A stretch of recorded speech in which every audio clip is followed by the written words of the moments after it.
प्रधानमंत्री मोदी जी ने भारत सरकार के माध्यम से विभिन्न मंत्रालयों द्वारा, डिपार्टमेंट्स द्वारा 10 लाख सरकारी नौकरियां एक वर्ष के अंदर देने का जो संकल्प लिया है, पिछले महीने 75,226 लोगों को रोजगार मिला, तो आज भी 71,000 से ज़्यादा युवाओं को सरकारी नौकरियां देने का काम किया।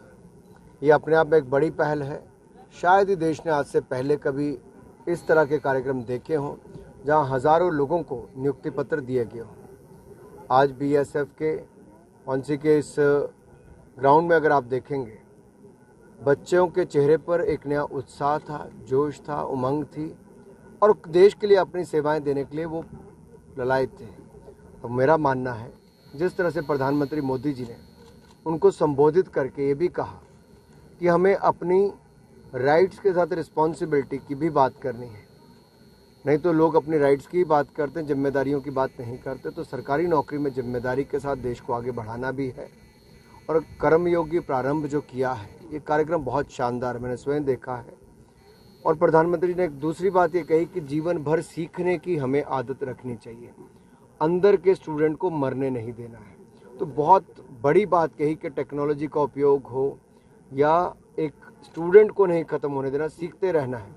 तो इनकी 30-30 साल की, किसी की 35 साल की, किसी की उससे कम नौकरी होगी, तो उनको जीवन भर अपने आप को अपग्रेड करना होगा ताकि वो देश को सेवाएं देते रहें। बीएसएफ के इस कैंपस में मैं देख रहा था कि लोग 224 के लगभग तो केवल बीएसएफ में ही, यहाँ पर गुड़गांव में ही दिए गए, बौंसी में।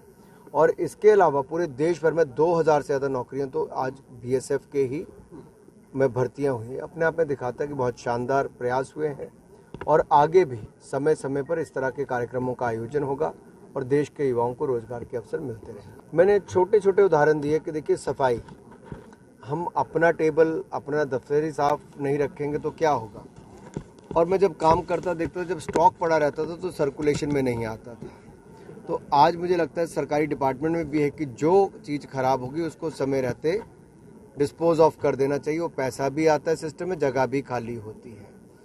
तो हर जगह पे देखने को मिला। एक तो दूसरा, टेक्नोलॉजी, ये लगातार निरंतर इसमें अपग्रेडेशन होती जा रही है, आपको अपने आप को उस तरह से अपग्रेड करना है। तीसरी बात आती कमिटमेंट की, हम देश के प्रति कमिटमेंट को दिखाएं। आपका ये लगना चाहिए कि आप देश के लिए काम करें। आप अपनी नौकरी केवल अपने परिवार को पेट भरने के लिए नहीं कर रहे, आप देश को अपनी सेवाएं दे रहे हैं। तो मेरा मानना है इन युवाओं में से बहुत, सबसे कुछ लोगों से मैं चलते चलते बात की, उनमें एक जोश था कुछ कर दिखाने का। मैं आशा करता हूँ अगले कई दशकों तक जब वो काम करेंगे तो जोश बरकरार रहेगा देश की सेवा का। चुनाव प्रचार भी बहुत अच्छा हुआ। जैसे पहले उत्तर प्रदेश, उत्तराखंड, मणिपुर, गोवा में भारतीय जनता पार्टी की सरकारें बनी, अब हिमाचल और गुजरात में भारतीय जनता पार्टी की ही सरकार बनेगी। विपक्ष के लोग स्वयं अपने लिए रोजगार भी ढूंढते फिर रहे हैं।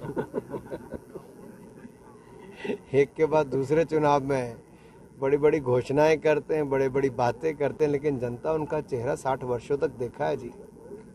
और जनता ने जिनको 60 साल तक ये देखा कि गरीबी हटाओ के नारे तो लगाते थे, गरीबी हटती नहीं, गरीब ज़्यादा होते थे। लेकिन मोदी जी के 8 वर्ष के साल में देश भर में गरीबी रेखा से बहुत सारे लोग बाहर आए, रिकॉर्ड बाहर आए। और ये हम नहीं, वर्ल्ड बैंक, IMF, सब दुनिया भर की एजेंसीज ने कहा। मैं एक छोटा सा आंकड़ा है, 3 करोड़ 22 लाख पक्के मकान बना कर दिए, 11 करोड़ रसोई गैस के सिलेंडर दिए, 12 करोड़ शौचालय बना कर दिए, हर घर हर गांव तक बिजली पहुंचाई, 60 करोड़ लोगों को 5 लाख का इलाज आयुष्मान भारत योजना मुफ्त में दिया, हर घर को नल से जल देने का काम करें, 45 करोड़ बैंक खाते खोल दिए। कोविड के समय 20 करोड़ 50 लाख महिलाओं को 31,000 करोड़ रुपया उन खातों में मदद करके दिया।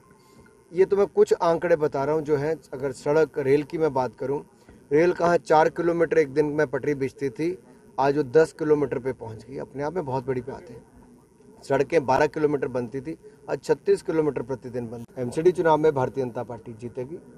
देखिए, जब ये युवा मेरे साथी सेना की वर्दी पहनेंगे तो कर्तव्य बोध अपने आप अंदर आ जाएगा, अनुशासन अपने आप अंदर आ जाएगा, देश के लिए मर मिटने की भावना अपने आप अंदर आ जाएगी। इस वर्दी में कुछ ऐसा है कि देश के लिए भावनाएं अपने आप जाग उठती हैं। और कहीं ना कहीं जब आप अपने प्रशिक्षण के दौर से जाते हैं तो आपको पता चलता है कि इसकी देश की सेना ने किस तरह से देश की रक्षा सुरक्षा को एक नए आयाम स्थापित किए हैं और जो हमें चुनौतियां बॉर्डर पर रहती हैं और देश के अंदर भी रहती हैं, उन दोनों से जूझकर, चाहे आतंकवाद हो या फिर नक्सलवाद हो, उनको ख़त्म करने की दिशा में हम लोगों ने तेज़ी से काम किया है।